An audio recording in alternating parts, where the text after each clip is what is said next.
Can you change something that you do not accept, such as your body weight?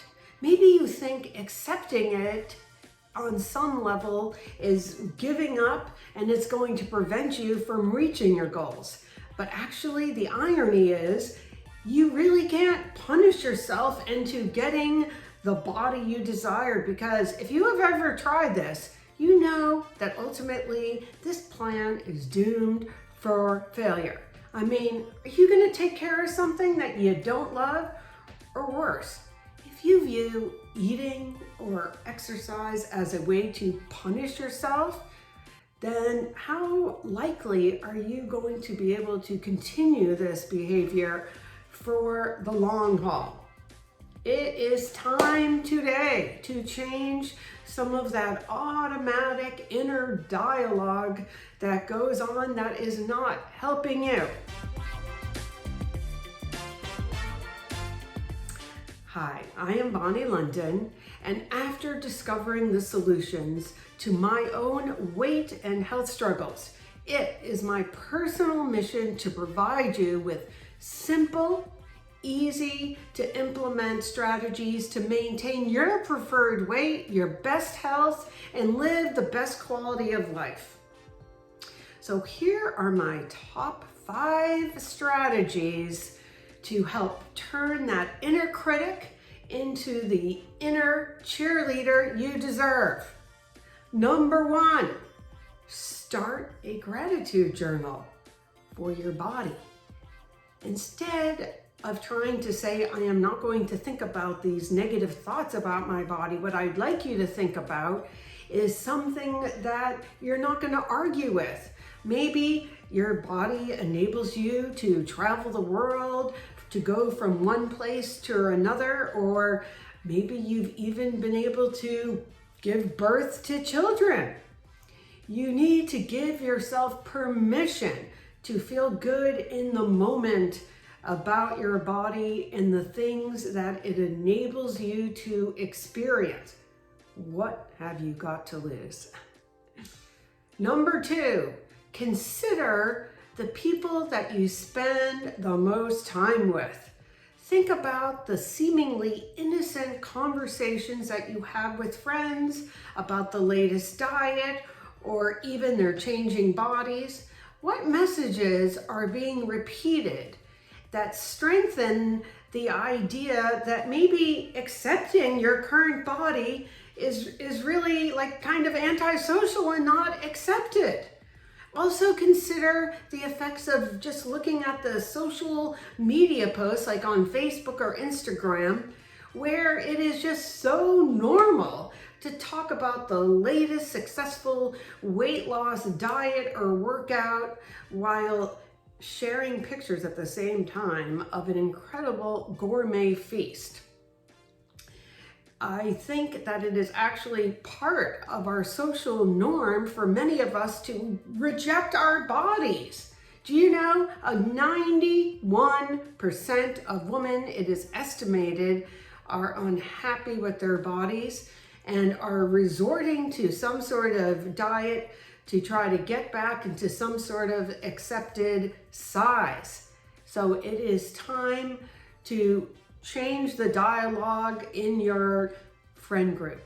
Number 3, get rid of the clothes that don't fit you right now.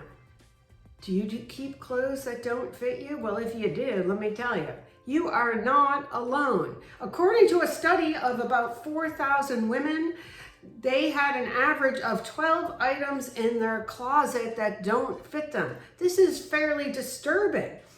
Every time you go into your closet, what is this clothes saying to you?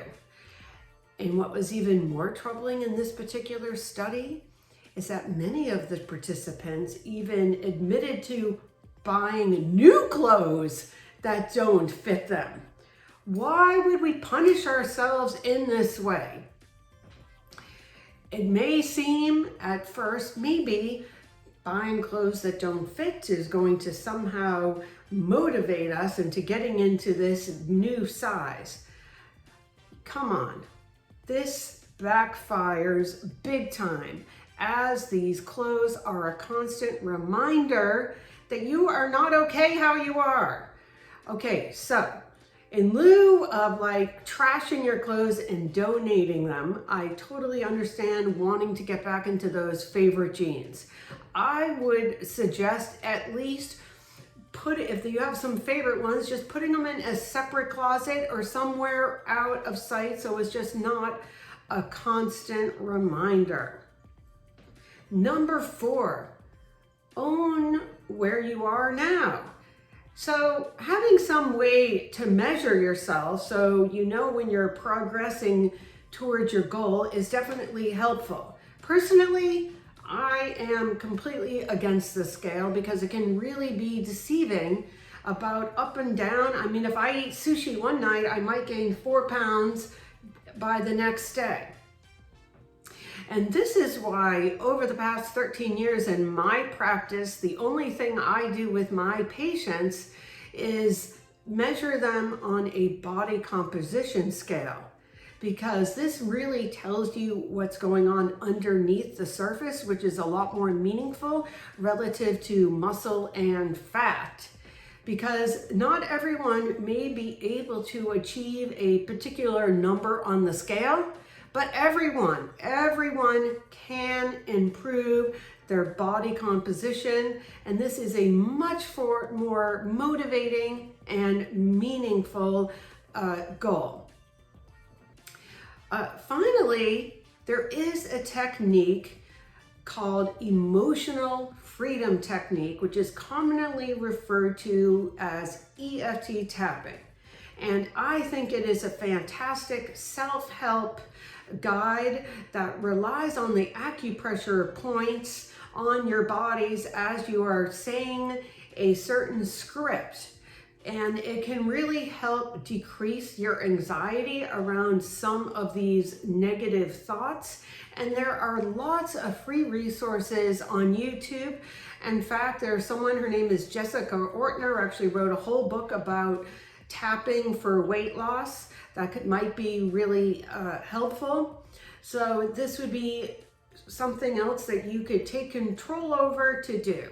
In summary today, in order to achieve our goals, and particularly today, of course, I'm talking about our weight goals.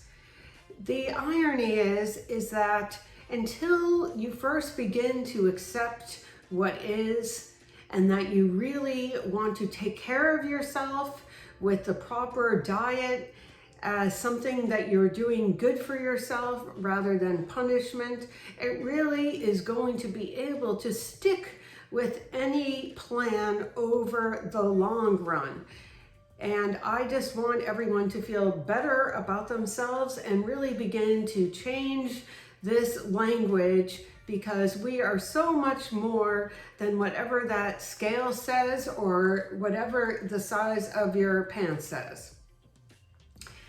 If you have found this video helpful at all, I would love to hear in the comments below what you thought about any of my suggestions.